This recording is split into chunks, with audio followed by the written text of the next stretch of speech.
Hi, this is a home DIY project of my truck sliding tray. I did it so that I can easily access my tool basket without climbing into the back of my truck. I used angle seal for its base and dimensions are 3 mm thick by 50 mm wide.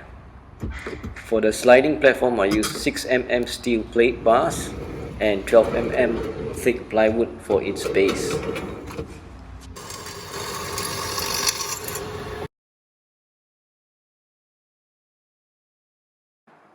I used bearings bolted on by stainless steel screws onto the rails.